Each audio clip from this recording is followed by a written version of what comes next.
Sahabat Oase Rohani Katolik yang terkasih, dimanapun Anda berada, apa kabar Anda semua? Semoga Anda tetap sehat, tetap penuh semangat, dan senantiasa bersyukur atas anugerah kehidupan yang sudah Allah berikan dalam hidup Anda. Senang sekali saya, Bernadette Esther, bisa kembali hadir dan menyapa Anda dalam acara Oase Rohani Katolik edisi hari ini yang bertepatan dengan peringatan wajib Santo Ignatius dari Antioquia, Uskup dan Martir. Santo Ignatius menuliskan begini, kita tidak dapat memiliki hidup lepas dari Yesus Kristus. Sahabat Oase Rohani Katolik yang terkasih, hari ini kita juga akan mendengarkan Sabda Tuhan melalui surat Rasul Paulus kepada jemaat di Efesus, juga Injil Suci menurut Lukas, dan kita akan mendengarkan renungan yang akan disampaikan oleh Romo Hieronymus Roni Dahua MSC. Mari kita sapa Romo Roni lebih dulu. Apa kabar Romo? Puji Tuhan, baik sekali Mbak Bei dan seluruh sahabat Oase Rohani Katolik. Besar harapan saya Anda semua juga sehat hari ini, diberkati Tuhan dan sukacita dalam hidup. Karena kita semua percaya kita dicintai oleh Tuhan. Amin. Baik sahabat Oase Rohani Katolik yang terkasih, kita mulai acara ini dengan doa yang akan dipimpin oleh Romo Roni. Baik saudara dan saudari, Mbak Bei dan pencinta Oase Rohani Katolik, mari kita mempersiapkan hati, kita berdoa sebelum kita dengarkan dan renungkan firman Tuhan. Dalam nama Bapa dan Putra dan Roh Kudus. Amin. Tuhan Allah Bapa kami yang maha baik, sumber kehidupan dan kebahagiaan kami. Kami bersyukur dan berterima kasih kepadamu karena hari baru ini yang kau berikan kepada kami. Sebagai bukti cinta kasih-Mu dan penyertaan-Mu yang sempurna bagi kami putra-putrimu. Kami serahkan kembali seluruh hidup ini kepadamu ya Tuhan, untuk sepanjang hari ini Engkau berkati kami dengan rahmat dan berkat yang kami butuhkan. Secara istimewa anugerahkanlah kami iman, pengharapan dan cinta kasih, seperti yang dihidupi oleh hamba-Mu, orang kudus-Mu yang kami peringati hari ini, Santo Ignatius dari Antioquia. Semoga kami hidup dari Kristus Yesus, untuk Kristus Yesus, untuk kemuliaan nama-Mu, dengan belajar saling mengasihi seorang akan yang lain, seperti Engkau telah mengasihi kami. Bapa di surga, kami serahkan seluruh kehidupan kami, usaha-usaha kami, pekerjaan kami, dan niat-niat baik kami pada hari ini ke dalam tangan-Mu Allah yang penuh kasih, kini dan sepanjang segala masa. Amin. Dalam nama Bapa dan Putra dan Roh Kudus. Amin. Sahabat Oase Rohani Katolik yang terkasih, bacaan dari surat Rasul Paulus kepada jemaat di Efesus, bab 1 ayat 1 sampai 10. Dari Paulus, Rasul Kristus Yesus oleh kehendak Allah, kepada orang-orang kudus di Efesus, orang-orang yang percaya dalam Kristus Yesus. Kasih karunia dan damai sejahtera dari Allah Bapa kita dan dari Tuhan Yesus Kristus menyertai kalian. Terpujilah Allah dan Bapa Tuhan kita, Yesus Kristus, yang dalam Kristus telah mengaruniakan kepada kita segala berkat rohani di surga. Sebab di dalam Dia Allah telah memilih kita sebelum dunia dijadikan, supaya kita kudus dan tak bercela di hadapan-Nya. Dengan kasih, Allah telah menentukan kita menjadi anak-Nya oleh perantaraan Yesus Kristus sesuai dengan kerelaan kehendak-Nya, supaya terpujilah kasih karunia-Nya yang mulia yang dianugerahkannya kepada kita dalam Dia yang dikasihinya. Sebab dalam Kristus dan oleh darah-Nya, kita telah memperoleh penebusan, yaitu pengampunan dosa menurut kekayaan kasih karunia-Nya yang Ia limpahkan kepada kita dalam segala hikmat dan pengertian. Sebab Allah telah menyatakan rahasia kehendak-Nya kepada kita sesuai dengan rencana kerelaan-Nya, yaitu rencana kerelaan yang dari semula telah ditetapkan-Nya dalam Kristus. Sebagai persiapan kegenapan waktu untuk mempersatukan segala sesuatu dalam Kristus sebagai kepala, baik yang di surga maupun yang di bumi. Demikianlah sabda Tuhan. Syukur kepada Allah. Mazmur tanggapan dengan refren, Tuhan telah memperkenalkan penyelamatannya. Tuhan telah memperkenalkan penyelamatannya. Nyanyikanlah lagu baru bagi Tuhan, sebab Ia telah melakukan karya-karya yang ajaib. Keselamatan telah dikerjakan oleh tangan kanannya, oleh lengannya yang kudus. Tuhan telah memperkenalkan penyelamatannya. Tuhan telah memperkenalkan keselamatan yang datang daripadanya, telah menyatakan keadilannya di hadapan para bangsa. Ia ingat akan kasih dan kesetiaannya terhadap kaum Israel. Tuhan telah memperkenalkan penyelamatannya. Segala ujung bumi telah melihat keselamatan yang datang dari Allah kita. Bersorak-sorailah bagi Tuhan, hai seluruh bumi. Bergembiralah dan bermasmurlah. Tuhan telah memperkenalkan penyelamatannya. Bermasmurlah bagi Tuhan dengan kecapi dan lagu merdu, dengan nafiri dan sangkakala yang nyaring bersorak-sorailah di hadapan Raja, yaitu Tuhan. Tuhan telah memperkenalkan penyelamatannya. Sahabat Oase Rohani Katolik yang terkasih, mari kita siapkan hati untuk mendengarkan Injil Suci menurut Lukas bab 11 ayat 47 sampai 54 dengan bait pengantar Injil. Bait pengantar Injil, Haleluya, Haleluya. Akulah jalan, kebenaran, dan hidup. Hanya melalui aku orang sampai kepada Bapa. Haleluya. Tuhan bersamamu Dan bersama rohmu. Inilah Injil Suci menurut Lukas. Dimuliakanlah Tuhan. Sekali peristiwa tak kala duduk makan di rumah seorang Farisi, Yesus berkata, "Celakalah kalian sebab kalian membangun makam bagi para nabi, padahal nenek moyangmu lah yang telah membunuh mereka. Dengan demikian kalian mengakui bahwa kalian membenarkan perbuatan nenek moyangmu, sebab mereka telah membunuh nabi-nabi itu dan kalian membangun makamnya. Sebab itu hikmat Allah berkata, Aku akan mengutus kepada mereka nabi-nabi dan rasul-rasul. Tapi separuh dari antara para nabi dan para rasul itu akan mereka bunuh dan mereka aniaya. Maka dari angkatan ini akan dituntut darah semua nabi yang telah tertumpah sejak dunia dijadikan. Mulai dari darah Habel sampai kepada darah Zakaria yang telah dibunuh di antara mezbah dan rumah Allah. Bahkan aku berkata kepadamu, semua itu akan dituntut dari angkatan ini. Celakalah kalian, hai ahli-ahli Taurat, sebab kalian telah mengambil kunci pengetahuan. Kalian sendiri tidak masuk ke dalamnya, tapi orang yang berusaha masuk kalian halang-halangi." Dan setelah Yesus berangkat dari tempat itu, para ahli Taurat dan orang Farisi terus-menerus mengintai dan membanjirinya dengan rupa-rupa soal. Dengan itu mereka berusaha memancingnya, supaya mereka dapat menangkapnya berdasarkan sesuatu yang diucapkannya.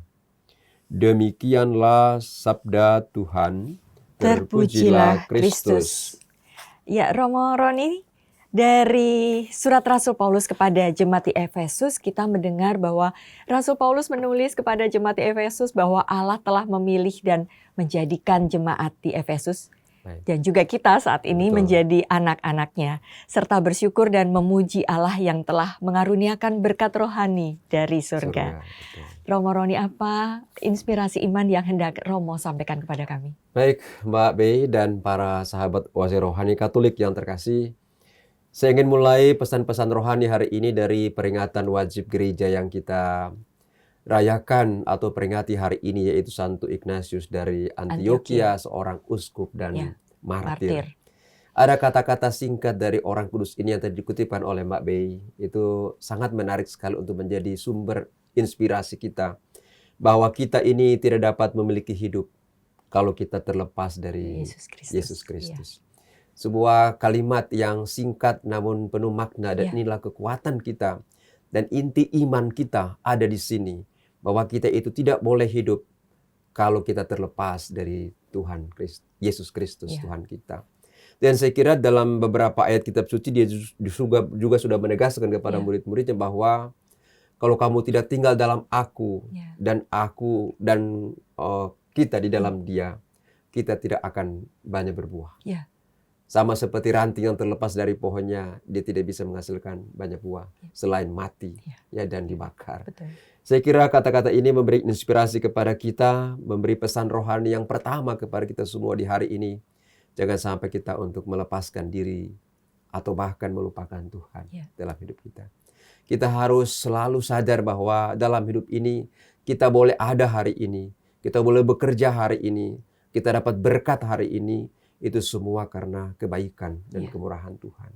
Karena itu memang benar kata-kata ini bahwa kita nggak memiliki hidup kalau terlepas dari Kristus Yesus. Dan itulah yang sebenarnya sedang diajarkan oleh Rasul Paulus dan dipraktekkan oleh Paulus kepada jemaat di Galatia yang dia tuliskan lewat suratnya yang Efesus yang suratnya kita dengarkan pada hari ini ya. Dengan sangat bagus bagaimana Rasul Paulus mengingatkan jemaat di Efesus itu hendaklah mereka membangun iman akan Kristus Yesus Tuhan kita dan itu mereka harus praktekkan, harus laksanakan dalam persekutuan umat beriman.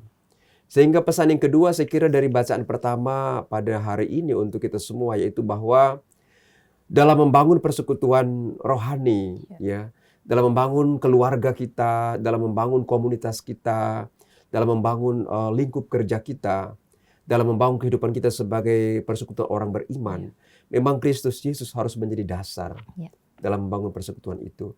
Kita nggak boleh mendasarkan persekutuan kita atas dasar keinginan manusiawi, atas suka atau tidak suka secara manusiawi, tapi kita mesti membangun hidup kita bersama itu sekali lagi berdasar dikatakan tadi oleh Paulus pada cinta kasih Kristus. Karena cinta kasih itu tidak akan membeda-bedakan. Karena cinta kasih Kristus itu akan menerima setiap orang apa adanya. Karena cinta kasih Kristus itu akan menghantar kita untuk semakin mengalami kasih Allah dalam kehidupan kita.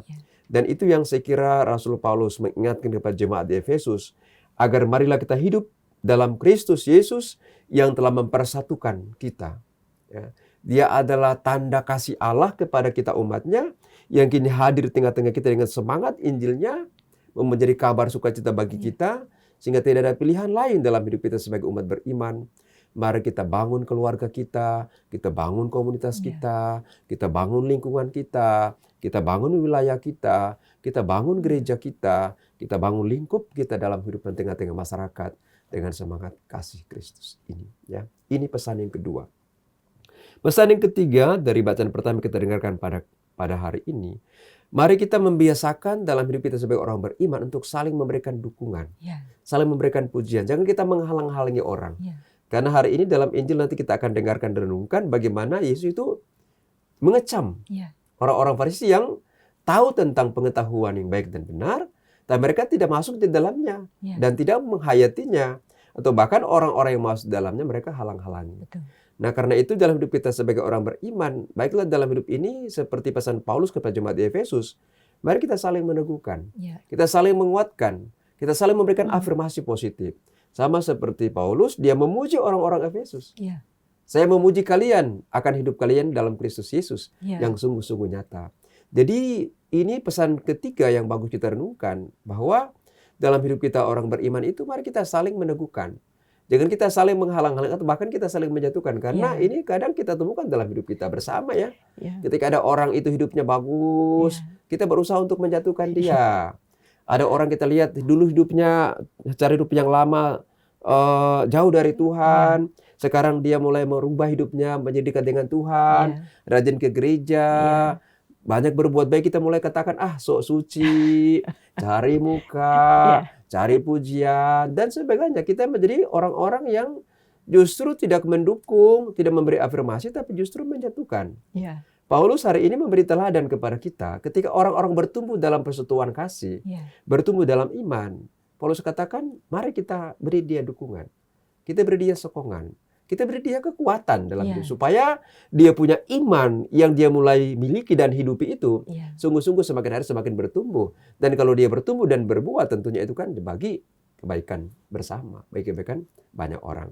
Jadi pesan ketiga yang saya kira bagus, Paulus memberikan teladan kepada kita untuk mari kita saling meneguhkan. Paulus itu memberi surat kepada jemaat Efesus dengan kata-kata bagus. Ya. Kasih karunia Allah, damai sejahtera dari Allah Bapa dan Tuhan kita Yesus Kristus menyertai kalian. Betul. Sapaan-sapaan yang saya kira menguatkan. Ya. Ya.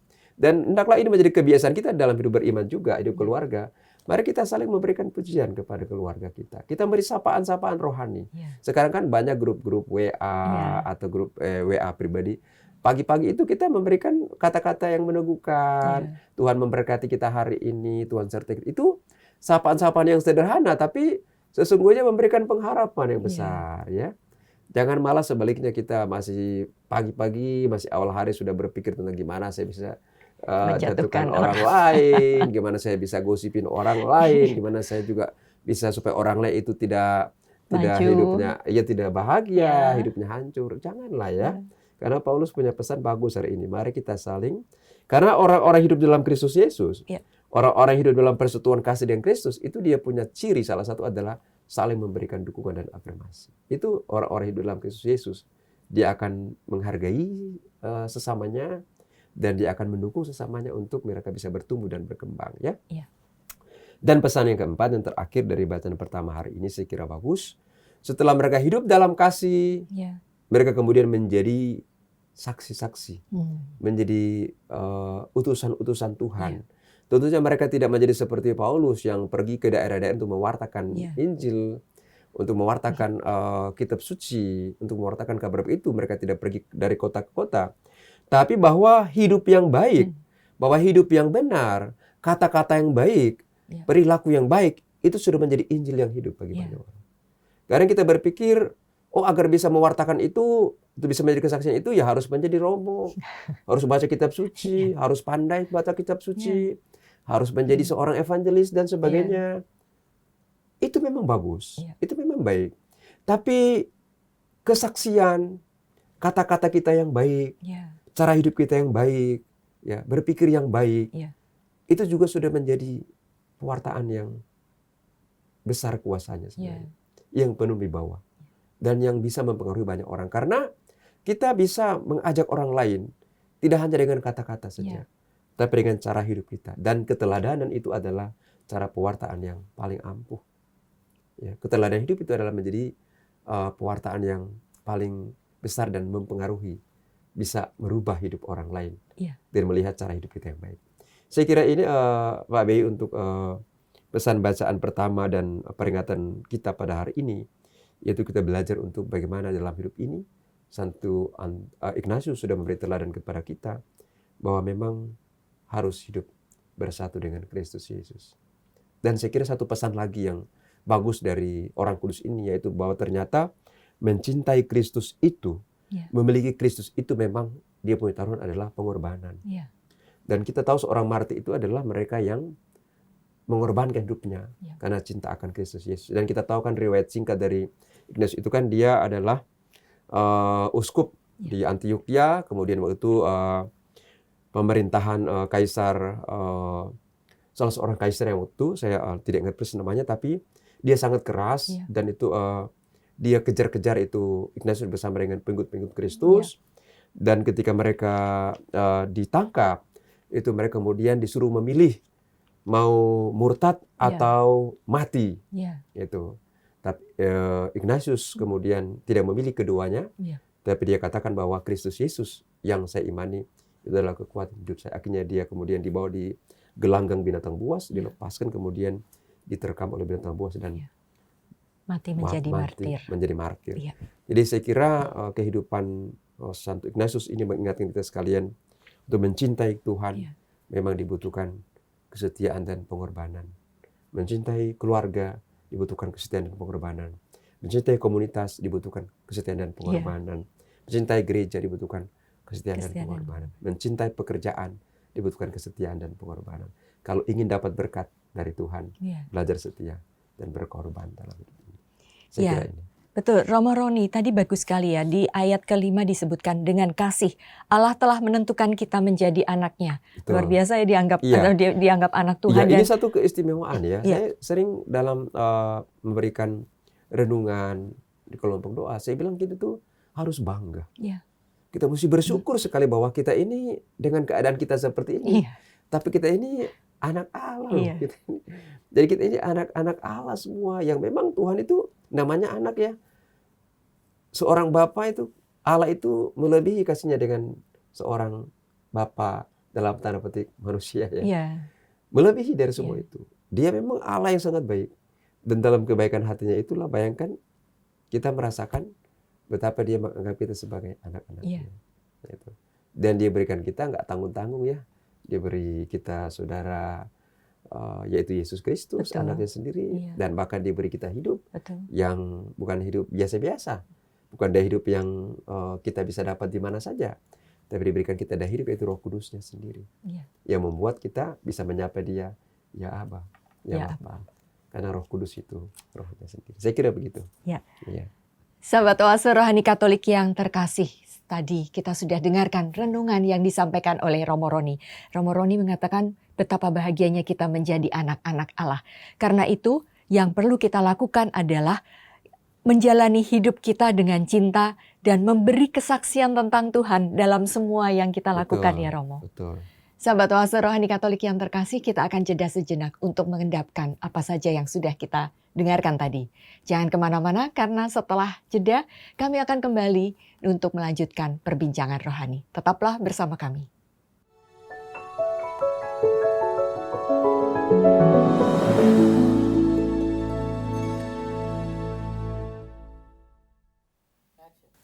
Sahabat Oase Rohani Katolik yang terkasih, Anda masih bersama kami, Romo Hieronimus Roni Dahua MSC dan saya Bernadette Esther.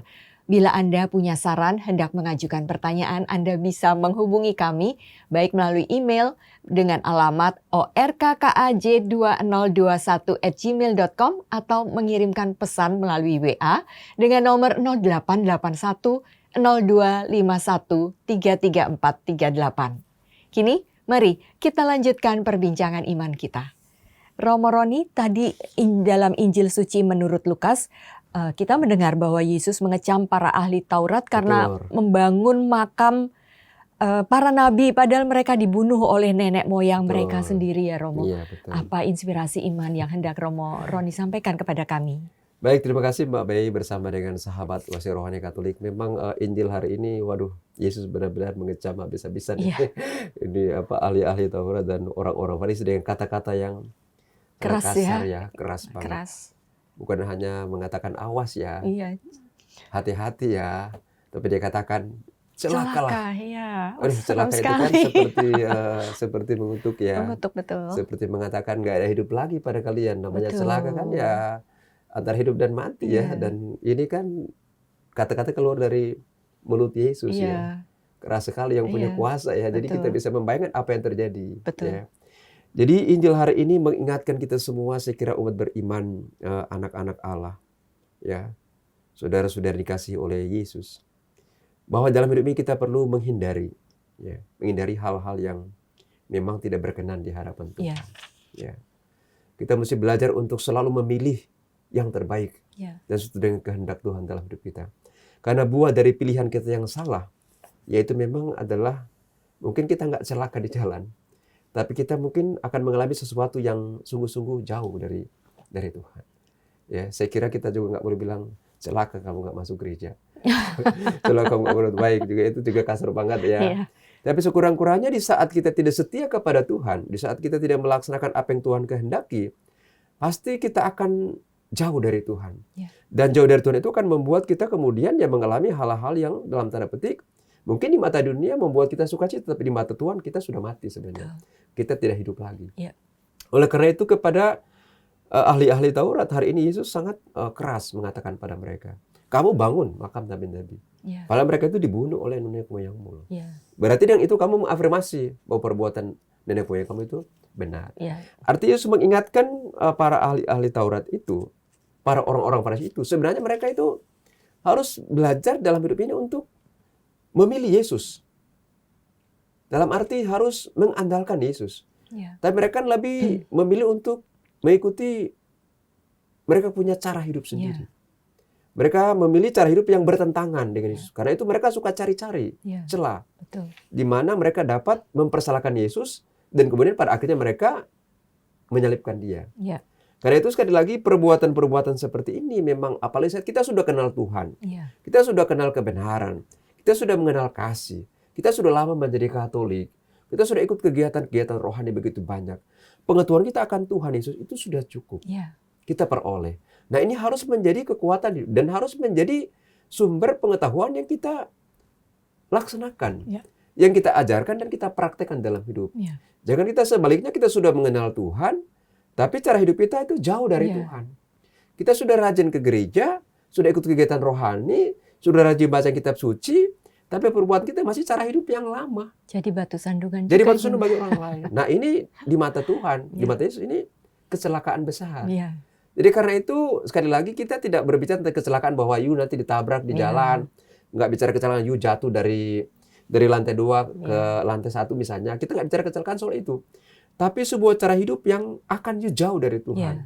Cara hidup yang membuat engkau tidak mengalami kasih Allah. Cara hidup yang membuat engkau tidak mengalami damai dalam hidup. Jadi itu dalam arti kita artikan kecelakaan seperti itu ya. Kita nggak berpikir celaka seperti yang dalam tanda petik celaka-celaka yang kita dapatkan. Rumah Anda kebakar. Karena kalau begitu ya pasti Anda nggak setia pun ya mungkin Anda nggak celaka. Anda nggak setia pun sama Tuhan, Anda juga nggak kebakar. Anda setia sama Tuhan pun Anda juga nggak rugi. Nah kalau begitu kan berarti Anda berpikir, oh kalau begitu no problem. Tapi yang Yesus maksudkan adalah dalam kehidupan kita sebagai anak-anak Allah ini, yaitu kita belajar untuk menentukan pilihan yang terbaik dalam hidup, yaitu kita mencintai Tuhan dan hidup seturut dengan kehendak-Nya. Ini pesan yang pertama ya. Pesan yang kedua juga kita lihat dari Injil pada hari ini dengan sangat bagus, katakan saya akan mengutus nabi-nabi lagi kepada kalian. Tapi nabi-nabi itu pun sebagian kalian bunuh juga. Betul. Artinya Yesus mengingatkan bagaimana dalam kehidupan orang-orang Farisi itu kekerasan hati itu terlalu kuat. Terlalu kuat. Sehingga Yesus mau mengajak kita belajar dari pengalaman orang-orang Farisi ini. Kita jangan memiliki hati yang keras. Hati yang membatu. Artinya kalau Tuhan sudah beri kita pengalaman seperti ini, sudah memberikan pelajaran seperti ini, kita sudah dengarkan khotbah seperti ini, dengarkan renungan seperti ini, mari kita lembutkan hati. Kita berubah. Jangan kita punya hati terlalu keras. Jangan hati kita itu membatu.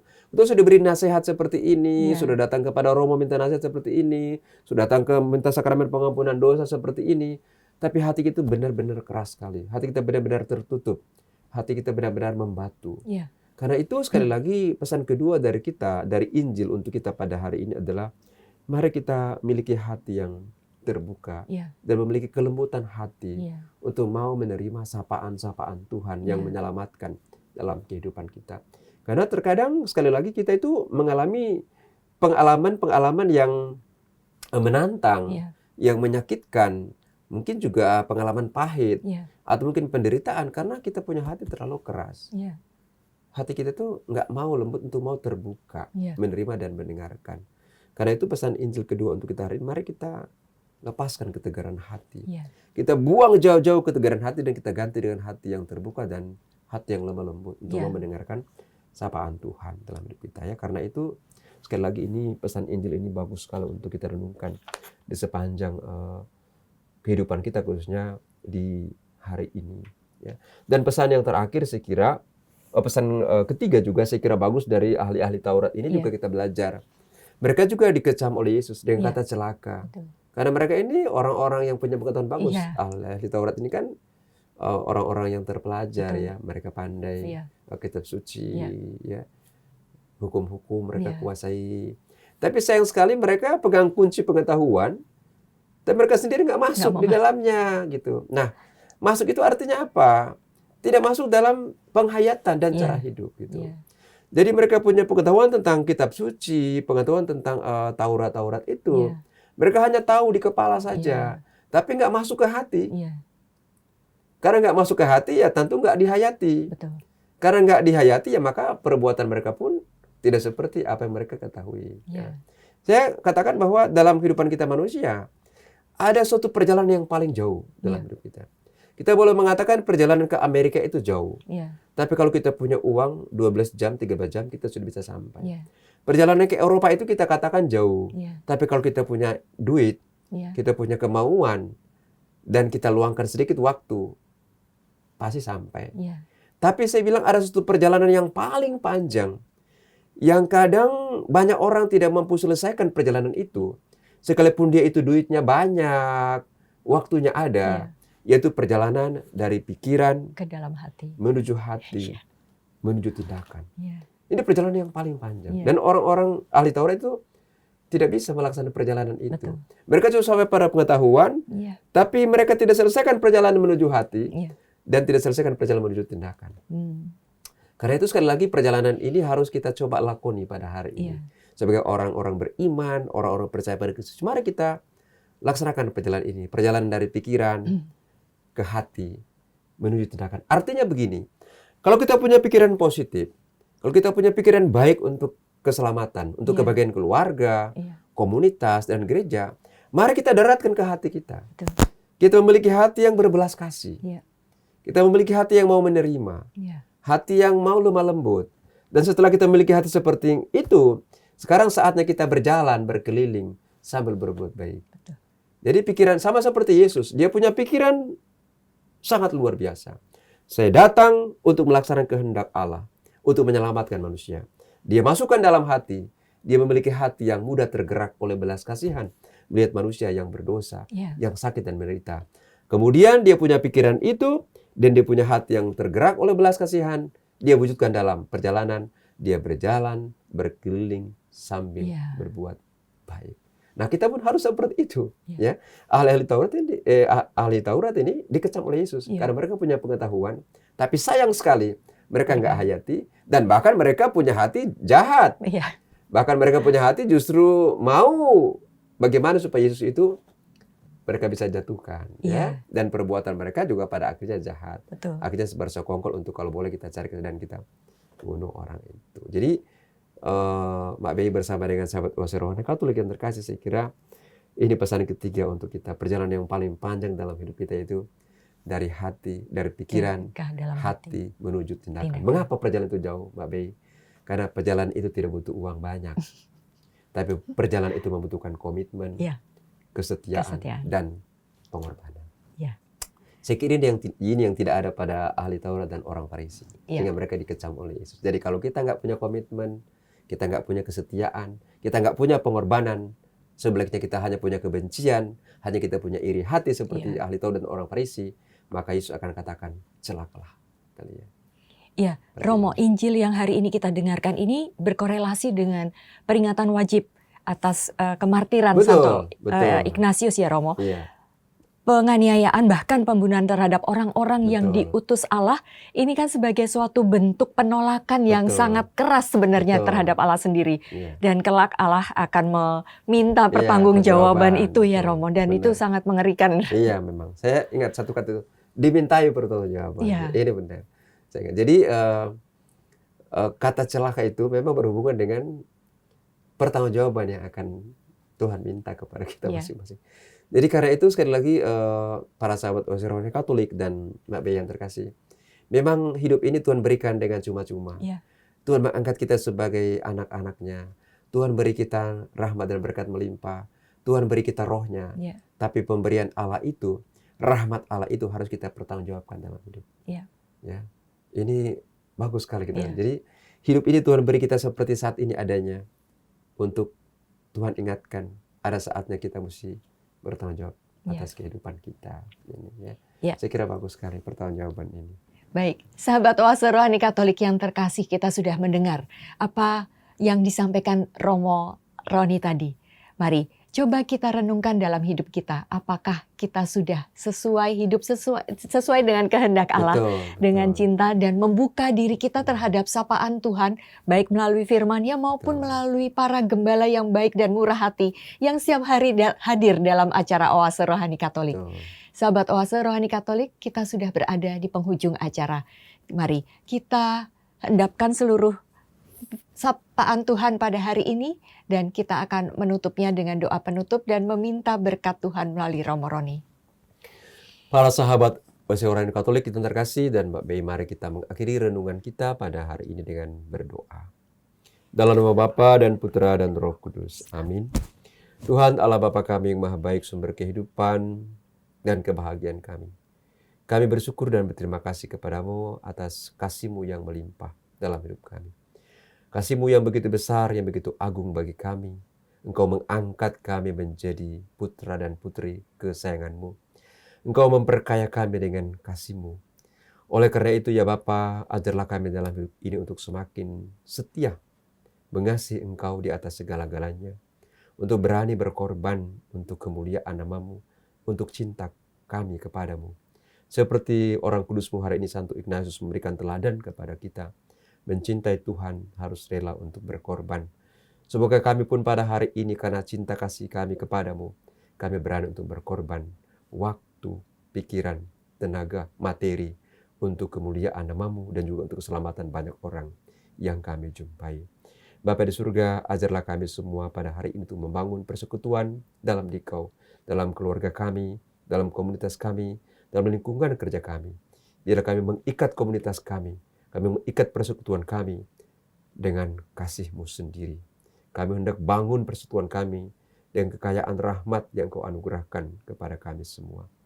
Bapa di surga, kami akan beraktivitas sepanjang hari ini. Semoga firman-Mu yang kami dengarkan hari ini menjadi kekuatan hidup kami, menjadi pelita dalam langkah hidup kami, agar kami menentukan pilihan-pilihan yang terbaik dalam hidup, yaitu pilihan untuk mencintai Engkau dan melaksanakan segala kehendak-Mu, agar kami Engkau dapati menjadi anak-anak-Mu yang terberkati, bukan anak-anak-Mu yang jauh daripadamu, dan bahkan Engkau sendiri berkata kepada kami, celaka.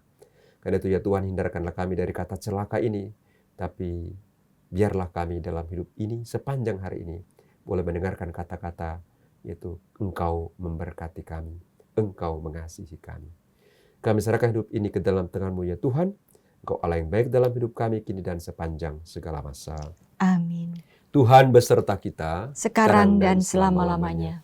Semoga kita semua dalam seluruh hidup, usaha, pekerjaan, dan niat-niat baik sepanjang hari ini, kita dilindungi, dikuatkan, disertai dengan berkat Allah yang Maha Kuasa, Bapa dan Putra dan Roh Kudus. Amin. Sahabat Oase Rohani Katolik yang terkasih, dengan demikian usai sudah acara Oase Rohani Katolik edisi hari ini. Saya Bernadette Esther dan Romo Roni Dahua MSc.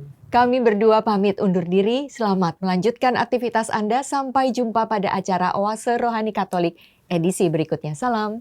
Terima kasih Romo. Terima kasih Mbak Be. Salam semuanya.